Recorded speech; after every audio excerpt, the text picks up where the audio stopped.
नमस्कार, मी हरीश. आपण पाहतात अमरावती सिटी न्यूज. मित्रांनो, पोलीस आयुक्तालय अमरावती शहर वाहतूक विभागाने आज अमरावती शहरामध्ये 15 ते 20 ॲटो धारक जे अमरावतीमध्ये विदाऊट ड्रेसमध्ये चालत होते, यांनी कुठे चालान नाही भरलेलं आहे, यांच्यावर कारवाई केलेली आहे. आणि अशाच प्रकारे कर्कश आवाजामध्ये जे येथे बुलेट वगैरे चालत होती अमरावती शहरामध्ये, टू व्हीलर कर्कश आवाजात चालत होती आणि हेल्मेटही काही घालत नाही, याकरिता आज आपल्यासोबत जुळलेले आहे वाहतूक विभागाचे भावेश कावरे साहेब. जाणून घेऊ यांच्याकडून आज कशा प्रकारे कारवाई करण्यात आली आहे आणि संपूर्ण टीम आपल्याला इथं बघू शकता आपण. संपूर्ण टीम येथे आपल्यासोबत जुळलेली आहे. जाणून घेऊया आशिष कावरे साहेबांकडून कशा प्रकारे इथे कारवाई केली आहे आणि कशासाठी केलेली आहे.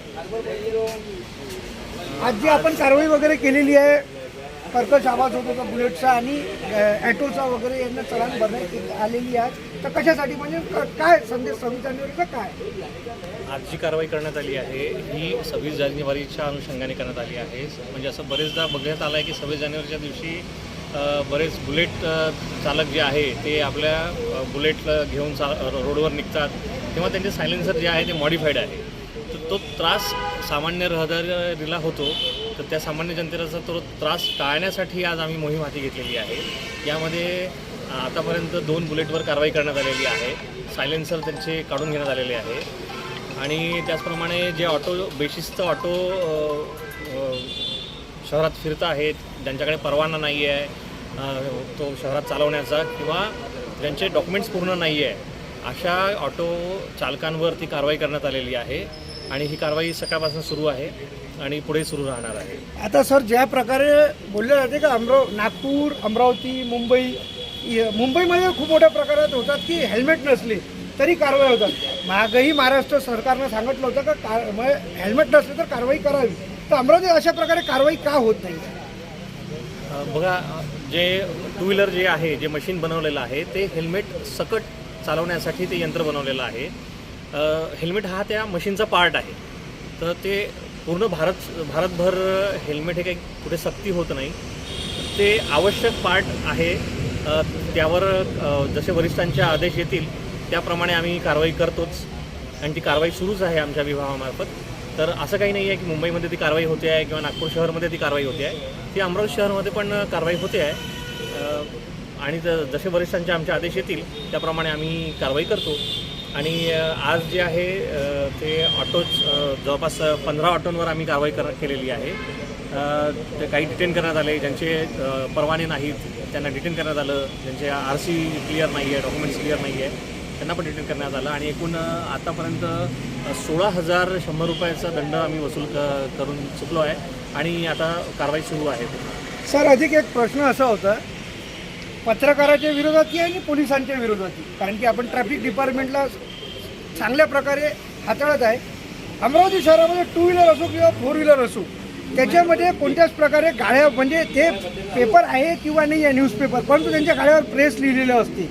त्याच्यामध्ये ट्रॅफिक डिपार्टमेंटला कुठं ना कुठं भीती असते किंवा काही असते का संध्याकाळी बातम्या नाही आल्या पाहिजे असं काहीतरी चालतात, ते सोडून देतात. परंतु त्या गाड्यांच्याबद्दल आपलं काय म्हणणं आहे? कारण की ते पेपर ॲक्टिव्ह नाही आहे. पोलीसवाल्याचे नातेवाईकी असले ते पोलीस लिहितात. तर याच्याबद्दल आपलं काय म्हणणं? तसं पाहिलं तर कुठल्याही गाडीवर काही स्टिकर चिटकवणे किंवा लिहिणे हे मॉडिफिकेशनमध्ये मोडते. त्यासाठी परिवहन विभागाचे नियम आहेत बनलेले, तर त्यावर पण आपण कारवाई करतो. आणि अशी भीती वगैरे कोणी पोलीस बाळगत नाही की प्रेसमध्ये न्यूज लागेल किंवा असं होईल, त्यामुळे आम्ही टाळत नाही. शक्यतो आम्ही चेक करतो की खरंच ते व्यक्तीनं तिथं प्रेस लिहिलेलं आहे किंवा पोलीस लिहिलेलं आहे किंवा आणखी काही जर लिहिलेलं आहे तर त्या व्यक्तीकडे त्याचा परवाना आहे का, आणि त्याप्रमाणे ती कारवाई करण्यात येते. तर बऱ्याच ठिकाणी आम्ही कारवाई केलेली आहे. डॅझलिंग लाईट्स आहे, काही वरिष्ठ अधिकारी आहे किंवा लोकसेवक आहे ज्यांच्या गाडीवर लाल आणि ब्लू लाईटचा वापर करता येतो, ते लोक वापर करतात, त्यांनाही आम्ही सांगतो आणि त्यांच्यावर पण आम्ही कारवाई करतो. कारण ते फक्त ॲम्ब्युलन्स, पोलीस आणि डिफेन्सचे जे अधिकारी आहे ते ब्लू आणि रेड लाईटचा वापर करू शकतात. पोलीस खातं जसं वापर करतं तसं ज्यांच्याकडे परवानगी आहे तेच फक्त त्या ब्लू आणि रेड लाईटचा वापर करू शकतात. त्या व्यतिरिक्त जे लोक ब्लू आणि रेड लाईटचा वापर करत आहे त्यांच्यावर आम्ही मोटर वाहन कायद्याप्रमाणे कारवाई करतो आहे. येत्या 26 जानेवारीकरिता अमरावतीच्या नागरिकांना व गाडीधारकांना आपले आव्हान काय राहणार आहे?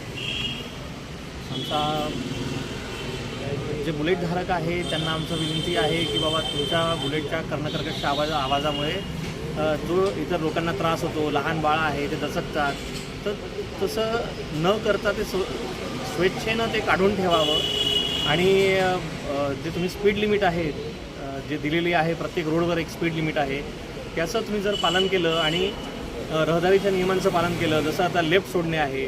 अमरावती शहरामध्ये जो लेफ्ट असतो तो बऱ्याच लोकांना कदाचित माहिती नाही आहे. त्याचं आम्ही आता जनजागृती करतोच आहे.